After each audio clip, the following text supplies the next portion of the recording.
नमस्कार. श्री राजेंद्र खेर लिखित देह झाला चंदनाचा ही परमपूज्य पांडुरंग शास्त्री आठवले यांच्या जीवन कार्यावर आधारित कादंबरी आपण वाचत आहोत. आज आपण 27व्या प्रकरणातला पुढचा भाग वाचायला घेतो आहोत. अंथरुणावर विश्रांती घेत पडून राहणं ही गोष्ट पांडुरंग शास्त्रींना माहीत नव्हती. पूर्वी देखील मोठ्या आजारांशी ते झगडले होते, परंतु तेव्हाही ते अंथरुणावर झोपून राहिले नव्हते. गेले काही दिवस मात्र त्यांना सक्तीची विश्रांती घ्यावी लागत होती. भावमिलन समारोहाचा पुष्कळ ताण त्यांच्या शरीरावर पडला होता. त्या समारंभाआधी ते ज्या पद्धतीनं भारतभर फिरले होते त्याला खरोखर तोड नव्हती. एका वर्षात त्यांनी आपलं तारुण्य झिजवलं होतं. त्यात घशाचा विकार उद्भवला होता. आवाज उमटेनासा झाला होता. या घशाच्या दुखण्यामुळे त्यांना घरात बसून राहावं लागत होतं.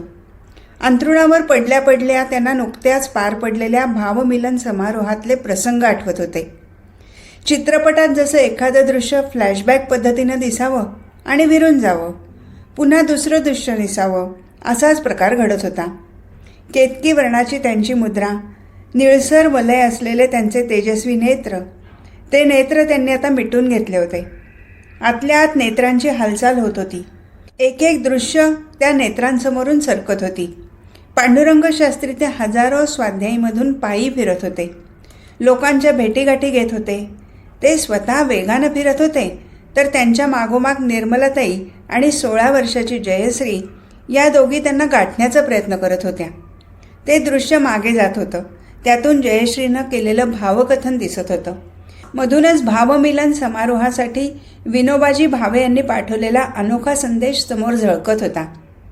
भावमिलनची निमंत्रण पत्रिका विनोबांना पोचल्यावर विनोबांनी त्याच पत्रिकेवर महान अर्थाचा लहान संदेश लिहून तीच पत्रिका परत पाठवून दिली होती.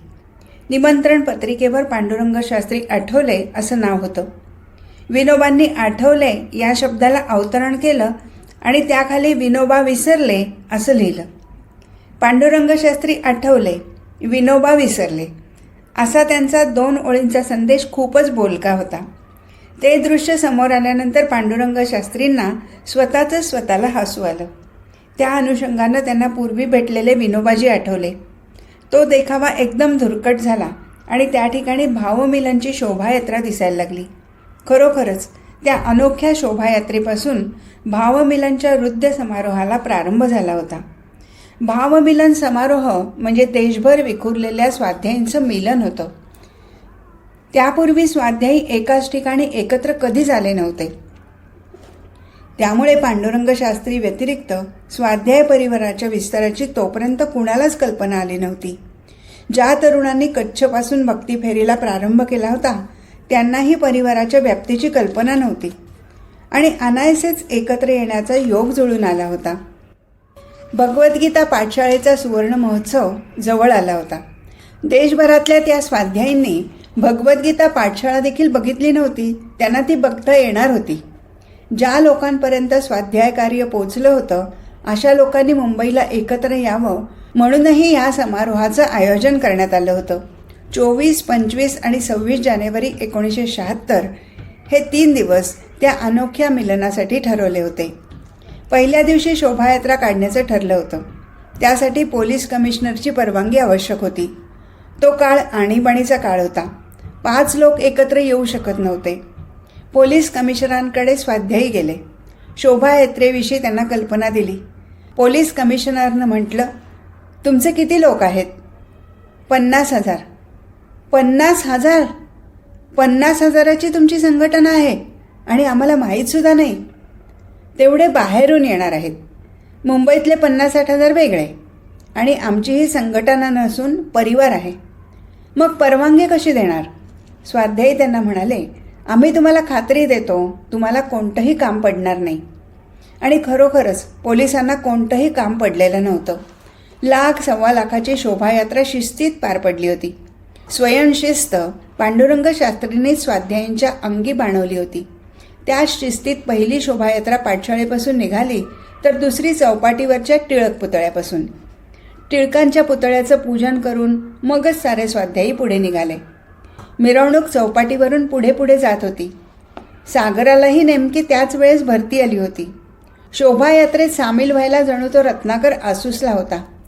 शोभायात्रा जेव्हा भटवाडीच्या पांडुरंग शास्त्रींच्या निवासस्थानाजवळ आली तेव्हा स्वतः पांडुरंग शास्त्री त्या यात्रेला सामोरे आले. त्याबरोबर साऱ्या स्वाध्यायांनी आपल्या प्रेरणाशक्तीच्या नावाचा उद्घोष केला.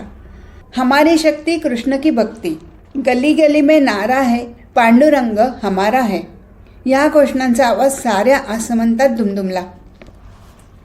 आपल्या पूज्य दादांना एकेरी नावानं संबोधणं योग्य होणार नाही हा विचारही त्यांच्या मनाला शिवला नव्हता. कारण स्वाध्यायी आणि त्यांचे दादा यांच्यात जणू दुजाभाव उरलाच नव्हता. त्या शोभायात्रेकडे मुंबईची खिडकीन खिडकी औत्सुक्यानं बघत होती. 14 प्रांतातले लोक आपल्या प्रांतिक घोषणाही देत होते आणि संस्कृतमधल्या घोषणाही देत होते. मुंबईला ते दृश्य अनोखं होतं. त्यामुळे बघणाऱ्या लोकांच्या अंगी उत्साह संचारला होता. घराघरातून बाहेर बाकडी टाकून लोक शोभायात्रेतल्या लोकांना सरबत पान देत होते. काही घरांपुढे नक्षीदार रांजण ठेवले होते. त्यावर स्वस्तिचिन्ह रेखाटलेली होती. रंगावल्या रेखल्या होत्या. लोकांची ती उत्स्फूर्त प्रतिक्रिया होती. त्यानंतर ही शोभायात्रा माधवबागेपर्यंत आली. माधवबागेत भगवद्गीतेचं पूजन करण्यात आलं. पाठशाळेचं पूजन झालं. मग पुढे भुलेश्वर, काळबादेवी रोड, वासुदेव बळवंत चौक या मार्गावरून शोभायात्रा ओव्हल मैदानावर येऊन पोचली. ओव्हल मैदानावर 3 दिवस विविध कार्यक्रम होणार होते. तर आझाद मैदान आणि कप परेड या 2 मैदानांवर बाहेरगावून आलेल्या 50,000 लोकांची निवास भोजनाची व्यवस्था करण्यात आली होती. मैदानाबाहेरून पत्र्याचं कुंपण घातलं होतं. आत शोभिवंत मांडव उभारले होते. मांडवाच्या खांबाला खालच्या बाजूला इंग्रजी एल आकाराचे अँगल्स लावले होते. त्यामुळे मैदानावर कुठेही खड्डा खणावा लागला नव्हता. खांबाचा आणि छताचा भार त्या एलवर पेलून धरला होता. पांडुरंग शास्त्रींच्या आज्ञेवरूनच मैदानावर खड्डा न पाडता अशा पद्धतीनं मांडवांची उभारणी करण्यात आली होती.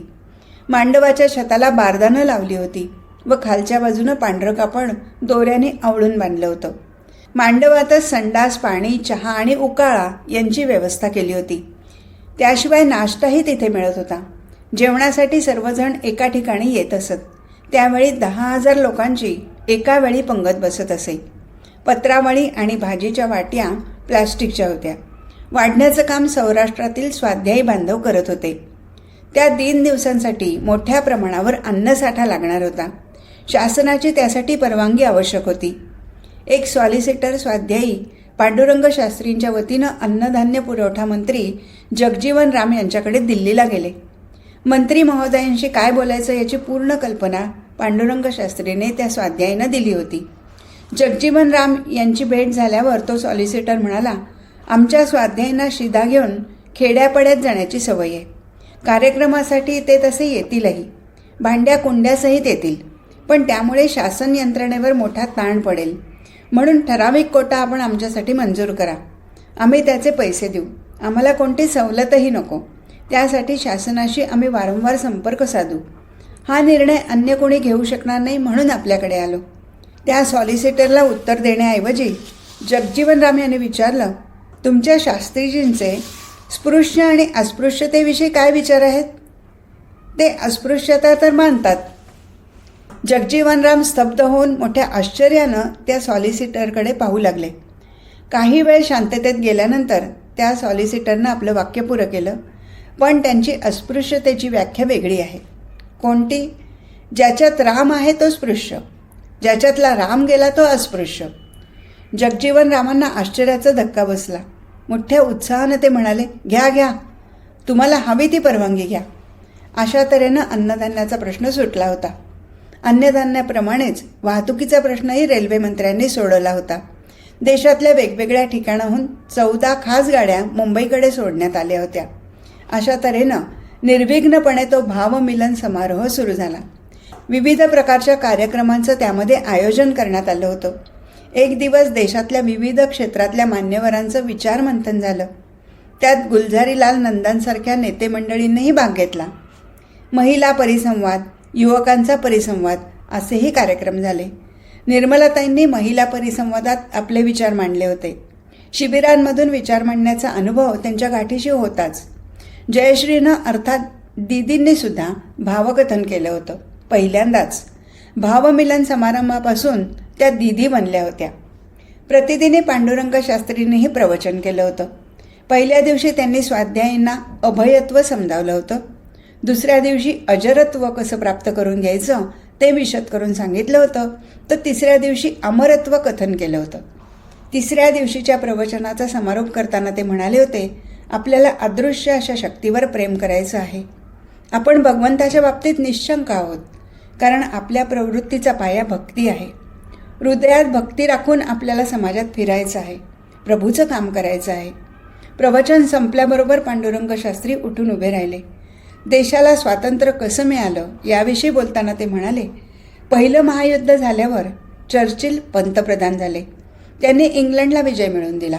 परंतु पुढच्या निवडणुकीत ते पडले आणि मजूर पक्षाचे ॲटली पंतप्रधान झाले.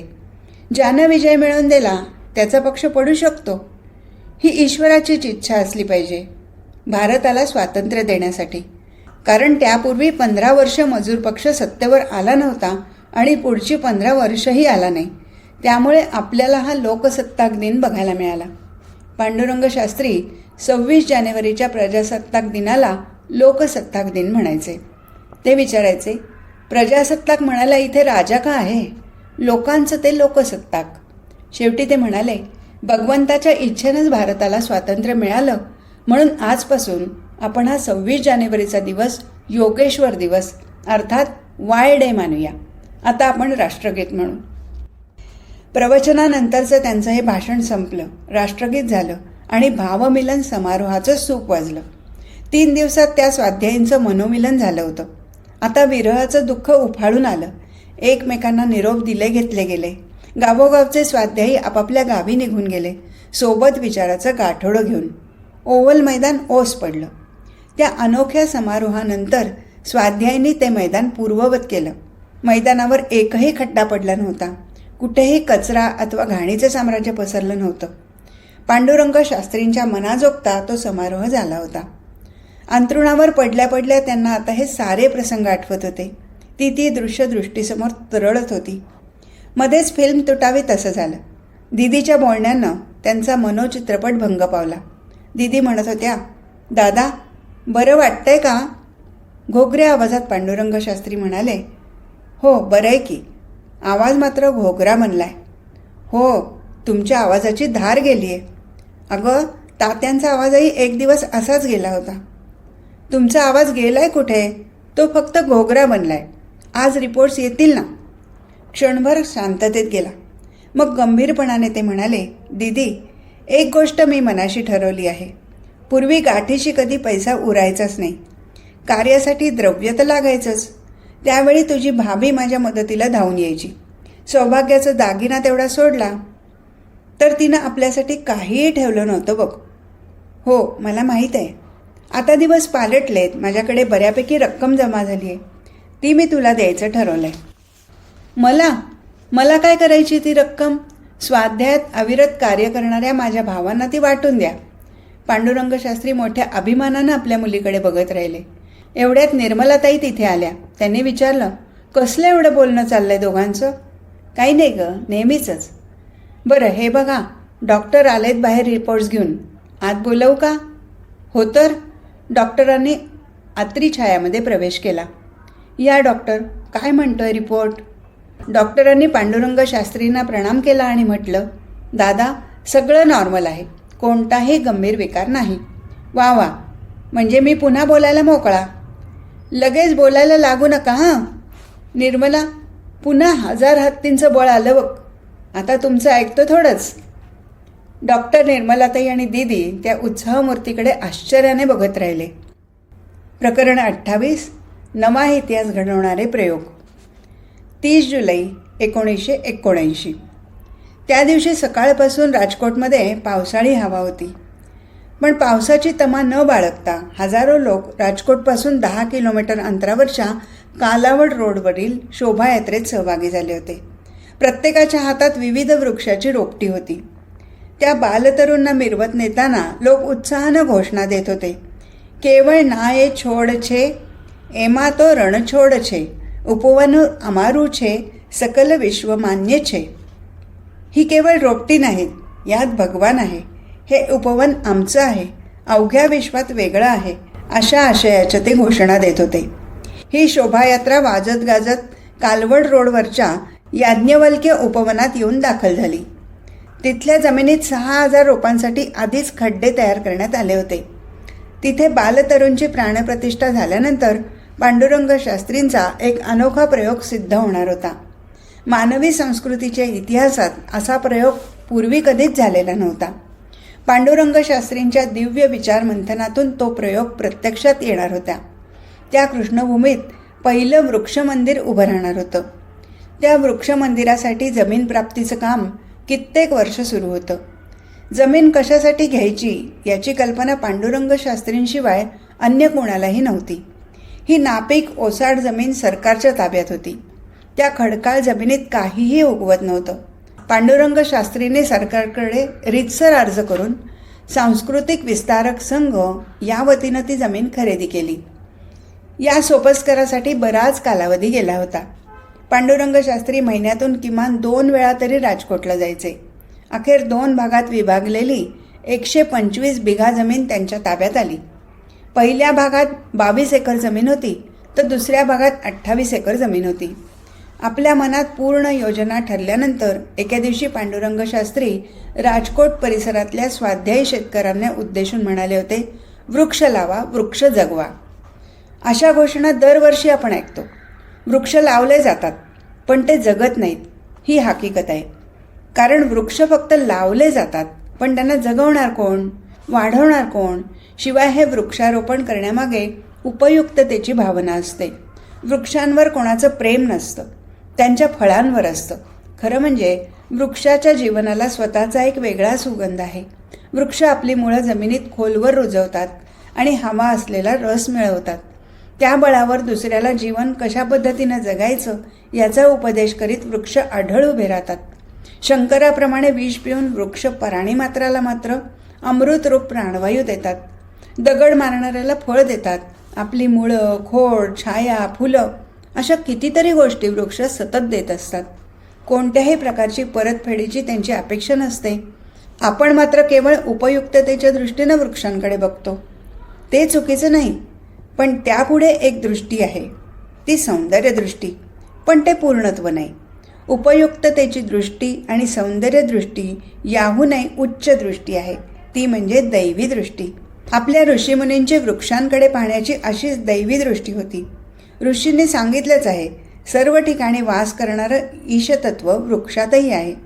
विश्वंभर जसा माणसात किंवा पशुपक्षात आहे, तसाच तो वृक्षवल्लरीमध्येही आहे. वृक्षपूजन हे ईशपूजन आहे. म्हणून इथे आपल्याला वृक्ष मंदिर उभं करायचं आहे. वृक्ष वाटिका असतात, उपवनं असतात, मग वृक्ष मंदिर का असू नये? वृक्ष मंदिर हे शब्द पांडुरंग शास्त्रींच्या मुखातून बाहेर पडले मात्र सारे स्वाध्यायी शेतकरी भारावून गेले. त्यांच्या भक्तीला नवी दिशा मिळाली. जीवन निर्वाहासाठी रोज वापरत असलेली अवजारं भक्तीसाठीही आपण वापरू शकतो, असेही विचार त्यांना पांडुरंग शास्त्रींनी दिले होते. योगेश्वर कृषीप्रमाणेच वृक्ष मंदिरातही पूजेच्या भावनेनं काम करावं लागणार होतं. योगेश्वर कृषी हा एक अनोखा प्रयोग काही महिन्यांपूर्वीच पांडुरंग शास्त्रींनी प्रत्यक्षात आणला होता. कृतीभक्ती हा त्या प्रयोगाचा आधार होता. वृक्ष मंदिरातही स्वाध्यायी भक्ती करणार होते. आळीपाळीनं ते स्वाध्यायी शेतकरी वृक्ष मंदिरात वृक्षाची मशागत रूपी पूजा करणार होते. वृक्ष लावायचे तर पाणी हवं, म्हणून 60 फूट खोल विहीर खणली. त्या खणण्याच्या कामावर 4 रुपये मजुरी मिळवणारा मजुरही होता आणि 4 ट्रॅक्टर्सचा मालकही होता. स्वतःच्या शेतात दुसऱ्यांना विहीर खोदण्याचं कंत्राट देणारा जमीनदारसुद्धा हाती कुदळ फावडं घेऊन विहीर आणि वृक्षासाठी खड्डे खणण्याच्या कामावर उपस्थित झाला होता. पूजेच्या भावनेनं सर्वजण एकत्र आले होते. वृक्ष मंदिराचं हे काम सुरू करण्याआधी सर्वांना वाटलं होतं की पांडुरंग शास्त्री तिथे एखादी शाळा काढतील किंवा एखादी संस्था उभी करतील. प्रत्यक्ष काम सुरू होईपर्यंत कोणालाच कसलीही कल्पना आलेली नव्हती. पुढे वृक्ष मंदिराचा प्रयोग पांडुरंग शास्त्रींकडून मिळाल्यानंतर प्रत्येकजण जोमानं कार्याला लागला. विहिरीचं काम सुरू झालं. विहिरीला काळा कातळ लागला. शेतकऱ्यांच्या कुदळी बोथट ठरल्या. तरीही त्यांनी आपलं काम चालूच ठेवलं. परंतु पाण्याचा मागमूसही लागेना. जलाचं अस्तित्व तिथे जाणवत होतं ते शेतकऱ्यांच्या उघड्या अंगावरून निथळणाऱ्या घामाच्या रूपानं. त्यावेळी पांडुरंग शास्त्री संस्कृतचे विचार देण्यासाठी दक्षिण आफ्रिकेला गेले होते. तिथून त्यांनी फोनवरून खोदकाम करणाऱ्या स्वाध्यायींना सांगितलं, प्रयत्न चालू ठेवा, यश मिळेल. थोड्याच दिवसात थोडं पाणी लागलं. तेव्हा त्या स्वाध्यायी शेतकऱ्यांना कमालीचा आनंद झाला. परंतु अजून मोठा जरा मिळत नव्हता. मग जे थोडं पाणी लागलं होतं ते ठाण्याच्या विद्यापीठात आणलं गेलं आणि तिथल्या शिवलिंगावर अभिषेक करण्यात आला. त्या दरम्यान खणण्याचं कार्य सुरूच होतं. त्यावेळी खोदकाम करणाऱ्यांनी श्रमाची परिसीमा गाठली होती. पण प्रभू कृतज्ञतेचा भावविश्वास अखंडपणानं त्यांच्या मनात झरत होता. अखेर भावशक्ती फळाला आली. बरंच खणल्यानंतर झरा लागला. एव्हाना विहीर 60 फूट खोल खणून झाली होती. खरं तर 1 किलोमीटर अंतरावर धरण होतं. परंतु काळा कातळ असल्यामुळे पाणी झिरपून येत नव्हतं. पुढच्या काळात पांडुरंग शास्त्रींनी तिथे विहीर पुनर्भरणीचा प्रयोग दिला. तिथे 2 पाझर तलाव केले. पूर्वी अण्णांनीही रोह्यात 2 डोंगरांच्या बेचक्यात एक तळं खणलं होतं. त्या तळ्यात पाणी आपोआप मुरेल आणि गावचा पाण्याचा प्रश्न कायमचा सुटेल या हेतूनं त्यांनी जागेची निवड केली होती. आपल्या आजोबांचा हा वारसा पांडुरंग शास्त्रींनीही पुढे चालू ठेवला होता. थोडे थोडके नव्हे तर शेकडो पाझर तलाव त्यांनी एका सौराष्ट्रात निर्माण केले होते. अत्यंत सोप्या तंत्रानं त्यांनी पुढच्या काळात कूपनलिकांचं पुनरुज्जीवन केलं होतं. पाण्याचा प्रश्न सुटल्यानंतर त्या दिवशी प्रत्यक्षात बालतरूंचं रोपण होणार होतं. बालतरूंना मिरवत ती शोभायात्रा याज्ञवल्क्य उपवनात येऊन स्थिरावली होती. त्यानंतर बालतरू प्रतिष्ठापनेचा शास्त्रोक्त विधी सुरू झाला. श्रीसूक्तम, नारायणोपनिषद, श्रीकृष्णाष्टकम अशी सूक्त गायली गेली. प्रमुख ठिकाणी पांडुरंग शास्त्रींनी स्वहस्ते देवाच्या मूर्तीची प्राणप्रतिष्ठा करावी त्याप्रमाणे बालतरूंची प्राणप्रतिष्ठा केली. त्यावेळी 50 एकरात खणलेल्या हजारो खड्ड्यांसमोर वेगवेगळी जोडपी बसली होती. प्रत्येक जोडप्यानं आपल्याबरोबर पूजेचं साहित्य आणलं होतं.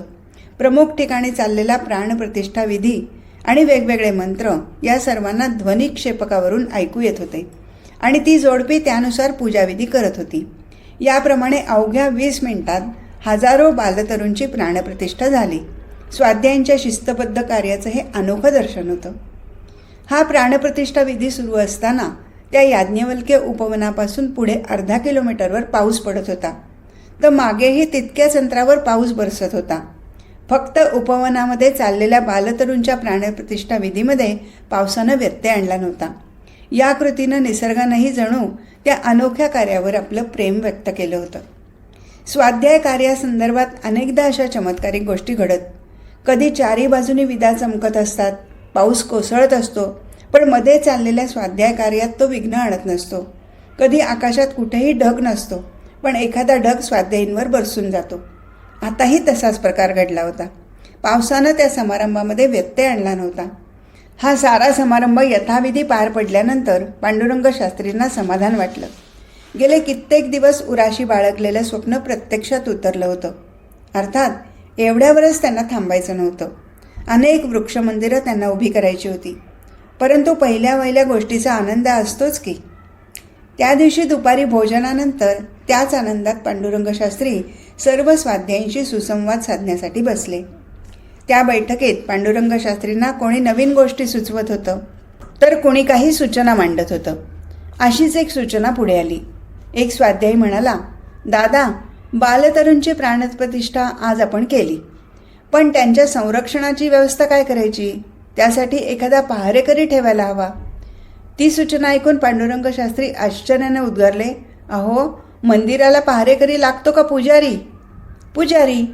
मग आजूबाजूला गावांमध्ये विचारा, कुणी पुजारी म्हणून यायला तयार आहे का बघा.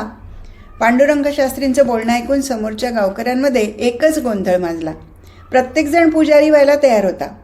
तू पुजारी का मी पुजारी, अशी अहमहमिका त्यांच्यामध्ये सुरू झाली. राजकोट, वेरावळ अशा शहरामधले स्वाध्यायीसुद्धा त्यामध्ये सहभागी झाले. त्यांनीही पुजारी बनण्याची सिद्धता दर्शवली होती. ती गडबड पाहून पांडुरंग शास्त्री समजावणीच्या स्वरात म्हणाले, हे बघा, या उपवनात तुम्ही मालक नाही, मजूर नाही किंवा रक्षकही नाही. या उपवनावर अंतःकरणापासून प्रेम करणारे तुम्ही योगेश्वराचे पुजारी आहात. म्हणून प्रत्येकजण वेगवेगळ्या कृती भक्तीनं पूजा करीत राहा, प्रेरणा मिळवत राहा, तुम्हाला प्रसाद मिळत राहील. इथल्या वृक्षांप्रमाणेच तुमचं जीवनपुष्प फुलत जाईल. मग ते म्हणाले, दररोज 4 शेतकऱ्यांनी इथे पूजेसाठी यावं, दिवसाची शिदोरी बरोबर घेऊन, आणि मग त्यांनी आपापली कर्मयुक्त भक्ती इथे करावी. या 4 शेतकऱ्यांबरोबर एखाद्या शहरी स्वाध्यायीला येऊ द्या. तो मार्ग सर्वांनाच पसंत पडला. आपापसात सर्वांनी तसं ठरवूनही टाकलं. आणखी 1-2 मुद्द्यावर चर्चा झाल्यानंतर सर्वजण पांडुरंग शास्त्रींचे विचार ऐकायला सरसावून बसले. पांडुरंग शास्त्री बोलायला लागले. पशुपतीनाथपासून आपली परदेशातही भक्ती फेरी सुरू झाली. नुकताच मी केनियाला जाऊन आलो. तिथल्या 50 धार्मिक संस्थांमध्ये आपल्या स्वाध्यायींनी भक्ती फेरी केली. आपला वैयक्तिक संपर्क पाहून ती मंडळी प्रभावित झाली. पण आपल्याला तेवढ्यावरच थांबायचं नाही. कुणाकडून कोणत्याही प्रकारचं कौतुक करून घेण्यासाठी आपण कार्य करत नाही. आपल्याला वैदिकांचं way of life, way of worship आणि वे ऑफ थिंकिंग या आधारावर आधुनिक मानव संघ तयार करायचा आहे. योगेश्वर कृषी, वृक्षमंदिर यासारखे प्रयोग आपण सुरू केले. आणखी नवे प्रयोग आपल्याला प्रत्यक्षात आणायचे आहेत. पांडुरंग शास्त्री सर्वांना उद्देशून पुढे म्हणाले, धर्मावरची जळमटं झटकून टाकण्याचं काम आपण करत आहोत. धर्मामधला एक महत्त्वाचा घटक म्हणजे मंदिर. आजच्या मंदिराचं गतानुगतिक स्वरूप पाहून माझ्या मनात संताप दाटून येतो. काय आजची मंदिरं? अहो, मंदिराची आवश्यकता माहीत नसलेले लोक मंदिरं उभी करतात. आमच्या मुंबईसारख्या शहरात लोक वर्गणी किंवा देणगी मागायला येतात. आमच्या गावात एक रामाचं मंदिर बांधायचं आहे. देणगी मागणाऱ्यांचा व्यापाराशी व्यावहारिक संबंध असतो. त्यामुळे व्यापारी 100 रुपये काढून देतो. त्या व्यापाऱ्याचं मंदिरावर प्रेम नसतं. मंदिर कुठे बांधायचं, कशासाठी बांधायचं हेही त्याला माहीत नसतं. पण तो पैसे देतो. असे पैसे जमवून मंदिर उभं राहतं. मग मंदिराची व्यवस्था कशी ठेवायची हा प्रश्न उभा राहतो. त्याच्यासाठी ट्रस्ट नेमण्यात येतात.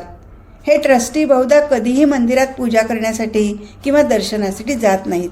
अशा मंदिरात भक्त गेला म्हणजे तो भगवंताला उद्देशून म्हणतो, त्वमेव माता च पिता त्वमेव. तेवढ्यात बाहेर ठेवलेले जोड आठवतात. मनात पुढे चालूच असतं, त्वमेव बंधुश्च सखा त्वमेव. समोरच्या श्रोतवृंदात हलका हाशा पिकला. पांडुरंग शास्त्री आपले विचार पुढे मांडतच होते. आजच्या विज्ञान युगात बुद्धीच्या अत्युच्च शिखरावर स्वार होणारा मानव बुद्धी बाजूला ठेवून मंदिर बांधित आहे. धनवान, सत्तावान, त्याच्या देणग्यासह लोक वर्गणी गोळा करून मंदिर नावाची वास्तू बांधली जात आहे. ते पुढे उद्वेगाने म्हणाले, अशी मंदिरं बांधल्यावर धन देणारा धन देऊन मोकळा झाला. आर्किटेक्ट, इंजिनियर नकाशा काढून, बांधकाम करून आणि स्वतःची फी घेऊन चालते झाले. मजुरानं काम केलं, मजुरी घेऊन तो निघून गेला. काशीहून मोठे विद्याव्यासंगी ब्राह्मण आले. त्यांनी अभिषेक केला, दक्षिणा घेतली आणि त्यांनी प्रस्थान ठेवलं. मग मागे राहिलेलं मंदिर कुणाचं? अशा बेवारशी आणि उपेक्षित जागेत देव राहायला येईल का? देवाला काय राहायला दुसरी जागा नाही? पांडुरंग शास्त्रींचं धारधार बोलणं प्रत्येकाच्याच मनाला भिडत होतं. अंतःकरणाचं ठाव घेत होतं. आपण काहीतरी केलं पाहिजे असं प्रत्येकाला मनातून वाटत होतं. दादांच्या बोलण्यातून आपल्याला निश्चित मार्ग मिळेल या हेतूनं प्रत्येकजण त्यांचं बोलणं मन लावून ऐकत होता. आज मंदिरातून स्वाध्याय सुटला आहे. त्यामुळे ऋषीप्रणीत वैदिक विचारधाराही कळेनाशी झाली आहे. म्हणून आजच्या मंदिरात सारं काही विपरीत बघायला मिळतं. मंदिरात येणारा माणूस देवाच्या दर्शनासाठी येतो हे खरं असलं तरी त्याचा हेतू देव संतुष्ट व्हावा हा नसतो. तो काहीतरी मागण्यासाठी अथवा अधिक पुण्य मिळवण्यासाठी येत असतो. जोरजोरात घंटा वाजवून तो देवाला जागा करत असतो. जणू देव बहिराच आहे. त्या आवाजानं दुसऱ्याच्या ध्यानधारणेत आपण व्यत्यय आणत असतो याची जाणीवही त्याला नसते. बरं, देवाला जागा करण्याची ही प्रथा मध्येच कुणी आणली हेही एक आश्चर्य. विश्वनियंत्याला आपण जागा करणार? काय आपली बुद्धी? श्रावण महिन्यात तर विपरीत भक्तीला पूर येतो. हे सारं पाहिलं म्हणजे वाटतं की या प्रकाराने भगवान गुदमरून तर जात नसेल. आपले हात खांदे मोठ्या आवेशानं वेगानं हलवून पांडुरंग शास्त्री आजच्या भ्रष्ट मंदिरावर घणाघाती आघात करत होते. अशा मंदिरांविषयीचा संताप त्यांच्या आवेशपूर्ण हालचालींमधून स्पष्टपणानं प्रतीत होत होता. मग स्वतःला काहीसं सावरून ते म्हणाले, आपल्याला हे गतानुगतिक रूप बदलायचं आहे.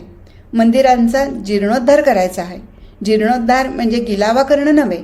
समाजाला सांभाळणाऱ्या श्रेष्ठ व्यवस्थेचं आणि धर्माचरणाचं व्यक्तरूप म्हणजे मंदिर. आज ही व्यवस्था भग्न पावलेली आहे.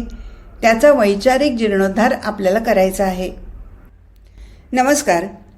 श्री राजेंद्र खेर लिखित देह झाला चंदनाचा ही परमपूज्य पांडुरंग शास्त्री आठवले यांच्या जीवनकार्यावर आधारित कादंबरी आपण वाचत आहोत. आज आपण 28व्या प्रकरणातला पुढचा भाग वाचायला घेतो आहोत. आदर्श अशा मंदिराचं स्वरूप पांडुरंग शास्त्रींनी सर्वांसमोर ठेवलं. सर्वजण एकाच भगवंताची लेकरं आहोत असं समजून एका दृष्टीनं आणि एका वृत्तीनं भगवंताजवळ बसायची जागा म्हणजे मंदिर. एकाच वेळी सर्व थरातले लोक एकत्र बसून भगवंताची तिथे आरती गातील, प्रार्थना करतील. गावाचं हे मंदिर देणग्या वर्गण्या गोळा करून बांधलेलं नसावं, तर गावच्या लोकांनी स्वतःचा घाम गाळून पदरच्या पैशांनी उभं केलेलं असावं. समाजात हॅव आणि हॅव नॉट्स म्हणजेच समर्थ आणि असमर्थ हे दोन वर्ग राहणारच. समर्थानं असमर्थाला उपकाराच्या भावनेनं काही देता कामा नये. उपकार फक्त भगवंत करतो, माणूस नव्हे. पण दुबळ्याला मदत कशी द्यायची? अनादी काळापासून चालत आलेला हा प्रश्न आहे. त्यातून एक सुंदर मंदिर उभं करून आपल्या पूर्वजांनी मार्ग काढला. आज मंदिरात एवढी दुर्गंधी पसरलेली आहे की मंदिर कशासाठी तेच लोकांना माहिती नाही.